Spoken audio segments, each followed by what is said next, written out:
ஆசீர்வதிக்கும் தேவன் நம்மை ஆசீர்வதிப்பாரே.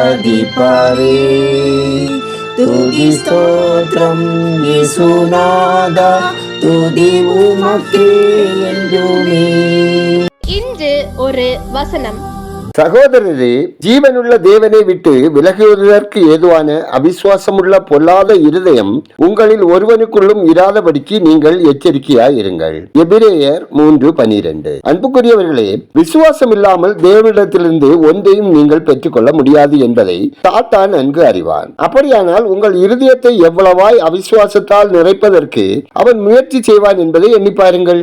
அவிசுவாசமானது பொய் சொல்லுதல், விபச்சாரம் செய்வதை விட பயங்கரமான அபாயம் நிறைந்தது. அவிசுவாசம் உள்ள பொல்லாத இருதயம் ஜீவனுள்ள தேவனை விட்டு விலகுவதற்கு காரணமாகிவிடும். அவிசுவாசமே எல்லா பாவங்களுக்கும் வேர். நீங்கள் வெற்றி வாழ்க்கை வாழவே தேவன் விரும்புகின்றார். உங்கள் சிந்தனை ஜீவியம் எவ்வளவு அருவருப்பாய் இருந்தாலும், நீங்கள் கோபத்தால் தோற்கடிக்கப்பட்டிருந்தாலும், தேவன் 100% விடுதலை செய்து சுத்த இருதயத்தை உங்களுக்கு தந்திட முடியும். ஆனால் உங்களிடம் விசுவாசம் இல்லை என்றால் அவரால் ஒன்றும் செய்யவே முடியாது. நாம் இருதயத்தில் விசுவாசிப்பதை வாயினால் அறிக்கை செய்ய வேண்டும் என்று பரிசுத்த வேதம் கூறுகிறது.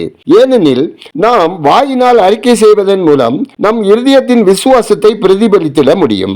இதன் விளைவுதான் எல்லா பாவங்களிலிருந்து விடுதலையாகும் ரட்சிப்பிற்குள் நம்மை நடத்துகிறது.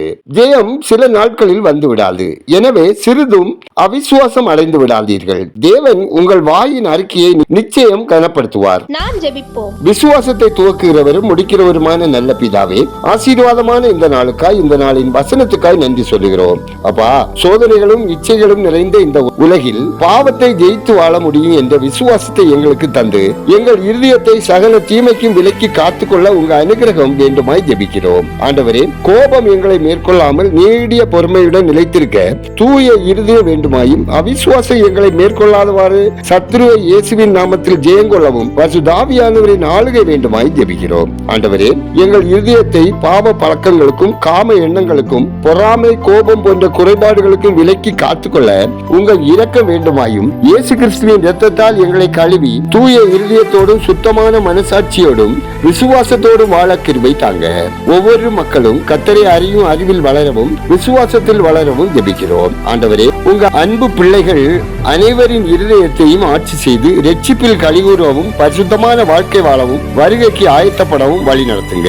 காங்கோ நாட்டில் பெய்து வரும் கனமழையால் வீடுகளை இழந்து உறவுகளை இழந்த மக்களுக்கு தேவன் இறங்கும்படியாகவும், வங்கதேசத்தில் அகதிகள் முகாமில் தீபத்தில் வீடுகளை இழந்த மக்களின் வாழ்வாதார தேவைகளை தேவன் சந்திக்கும்படியாகவும், தமிழகத்தில் ஆன்லைன் சூதாட்டத்தினால் பெருகி வரும் தற்கொலைகளை தடுக்க அரசு தகுந்த நடவடிக்கை மேற்கொள்ளவும், இந்தியா கனடா நாடுகளுக்கு இடையே சுமூகமான நல்லுறவு ஏற்படவும் ஜெபிக்கிறோம். கர்த்தாவே, ஒவ்வொரு மக்களின் தொழில், வேலை, வியாபாரம், விவசாயம் ஆசீர்வதிக்கப்படவும், அவர்கள் உத்தமமாய் தங்களை காத்துக் கொள்ளவும் இறங்கி நன்மை செய்கிறவர்களாக வாழவும் ஜெபிக்கிறோம். இந்த நாளில் பிறந்த நாளை காணும், திருமண நாளை காணும் ஒவ்வொருவரையும் இயேசுவின் நாமத்தில் ஆசீர்வதிக்கிறோம். எங்கள் விண்ணப்பத்தை அங்கீகரித்ததற்காக நன்றி சொல்லுகிறோம். துதிகரமையுமே உமக்கே செலுத்துகிறோம். இயேசுவின் நாமத்தில் ஜெபிக்கிறோம். எங்கள் ஜெபங்களும் நல்ல பிதாவே, ஆமென்.